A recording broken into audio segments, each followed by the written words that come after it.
Vaut mieux plusieurs fois qu'une, plutôt qu'une fois qu'une, plutôt deux fois qu'une, plutôt plusieurs fois. Je suis en train de filmer. La famille, c'est merveilleux. Ah ouais, moi je vais utiliser telle marque, je vais essayer celui-là, machin.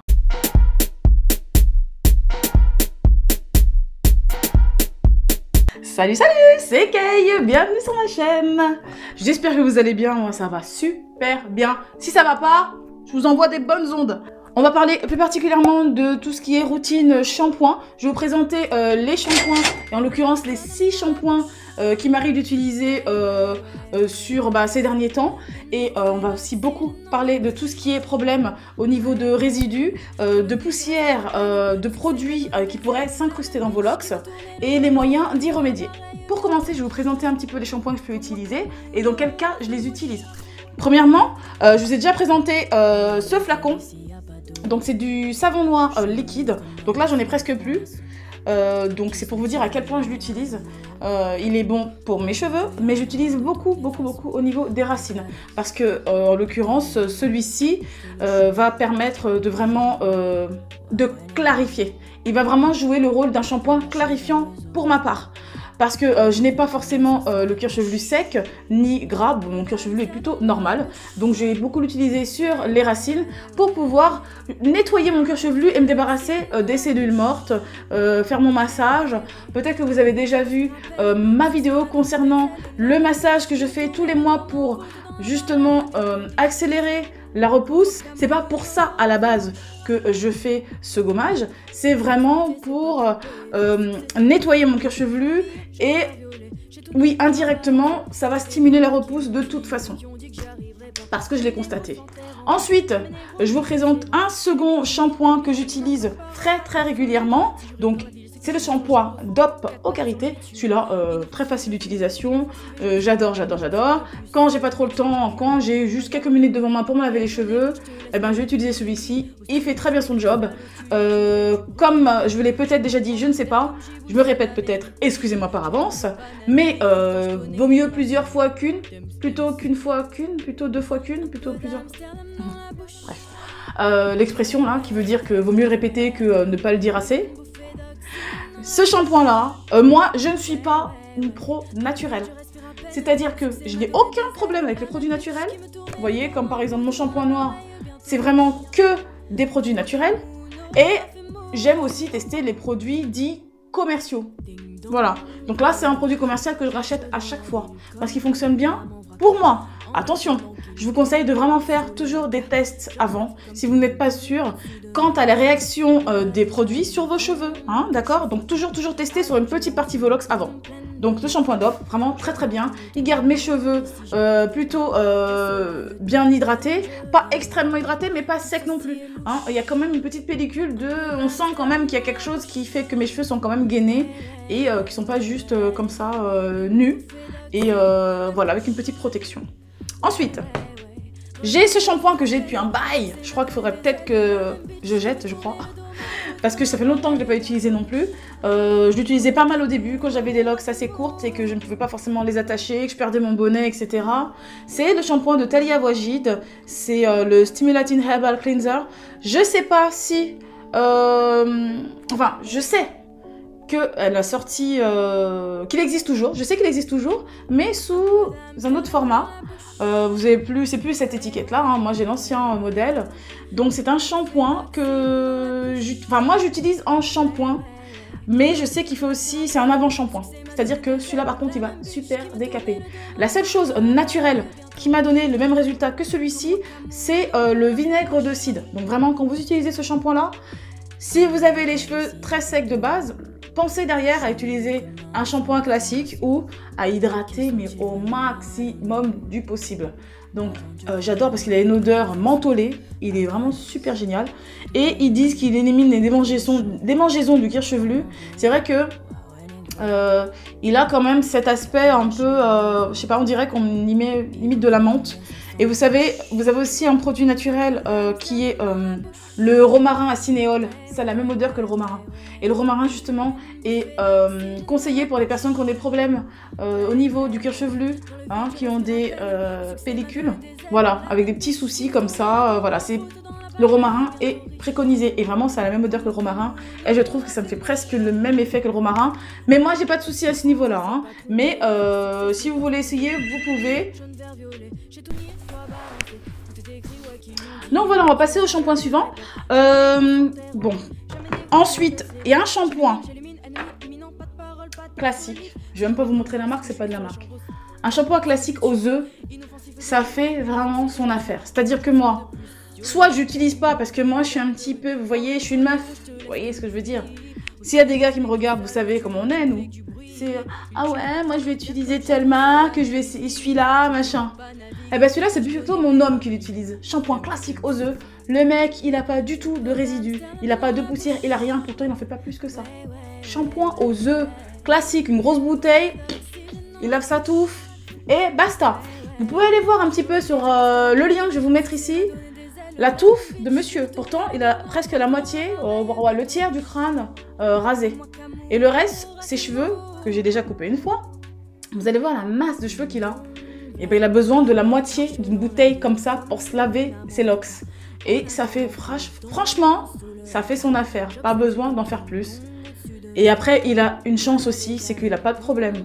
Pas de pellicule, pas le cuir chevelu ni gras, ni sec, il est normal. Ses cheveux sont tout à fait disciplinés. Il n'y a pas de problème. Donc voilà, tant mieux. Voilà. Shampoing aux œufs, si vous n'avez aucun souci particulier, prenez un shampoing classique. Ensuite, j'ai un shampoing spécial pour mes cheveux colorés. C'est celui-ci que je vous ai présenté dans plusieurs de mes vidéos.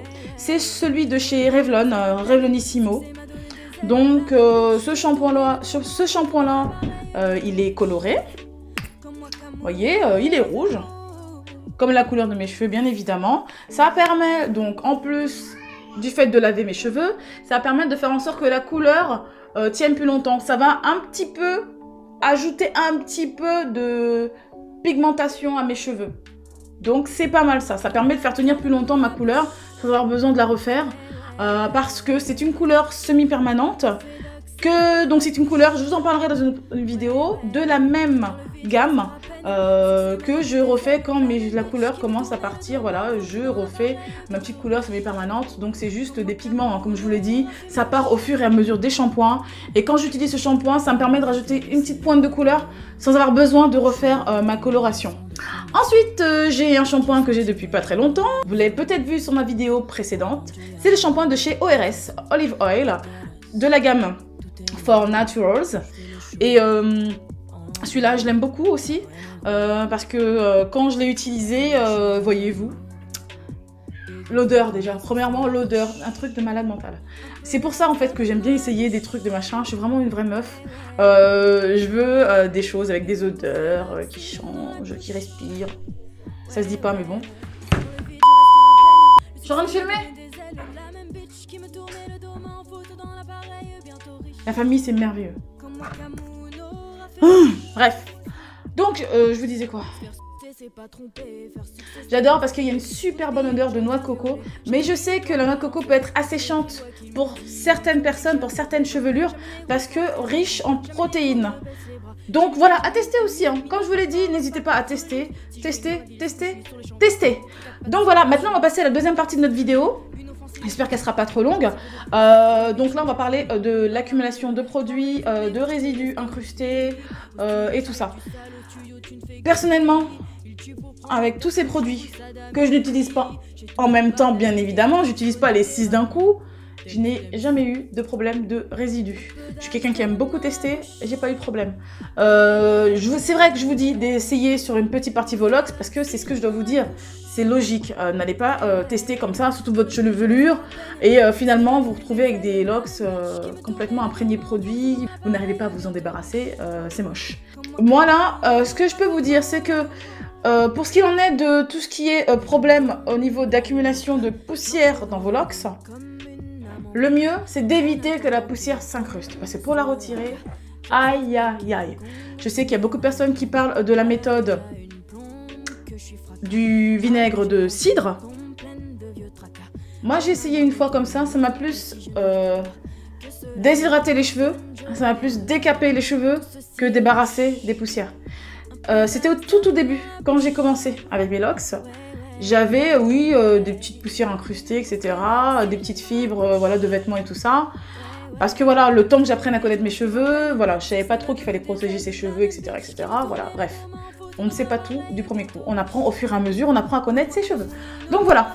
Moi, je vous conseille juste de bien couvrir votre tête quand vous allez dormir ou de dormir sur un oreiller en satin pour éviter que la poussière ne s'incruste dans vos locks. Tout simplement, éviter juste qu'elle s'y incruste. Et par contre, si la poussière est déjà incrustée, à partir de là, il va juste falloir penser soit à la retirer. C'est très compliqué. Vous pouvez tester toutes les méthodes que vous voyez sur internet, mais ça risque juste de fragiliser encore plus la fibre capillaire qu'autre chose. Vous avez aussi la méthode du je l'enlève avec des petites épingles ou voilà quelque chose de très pointu. C'est compliqué parce que finalement la poussière et les fibres font partie intégrante de la locks. Ils composent la locks. C'est-à-dire que ça va maintenir et tenir les cheveux entre eux. Ça fait partie de votre locks. Donc forcément, si vous enlevez ces fibres-là, votre lock va être fragilisée. Vous allez la voir un peu plus fine et vous allez voir même limite au travers.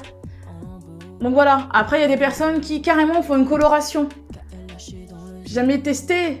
C'est-à-dire que j'ai les cheveux colorés soit, mais colorés parce que c'est un style que je voulais avoir. J'ai pas coloré mes cheveux pour une question de poussière ou pas. Et voilà, et comme j'avais réussi à... Bah, la poussière, finalement, j'en avais pas tant que ça au départ. Bon, elle a fini par partir, je crois. Elle a pas eu le temps de s'incruster, c'est-à-dire que mes locks n'étaient pas encore formés. Si vos locks, donc justement, si vos locks ne sont pas encore formés, Dieu merci, si je peux me permettre, je vous conseille carrément de défaire la locks, de la démêler, d'enlever toute la poussière comme ça, de faire un petit shampoing au niveau des locks, voilà, ou de les rincer, de recommencer la vanille ou la twist avec la technique que vous avez choisie. Vous recommencez, c'est mieux. Après, apprenez les techniques qui vous permettent de ne pas attirer la poussière, les résidus et tout vers vos cheveux. Ok? Protégez vos cheveux. Premièrement, voilà. Je clôt le chapitre des fibres et de la poussière.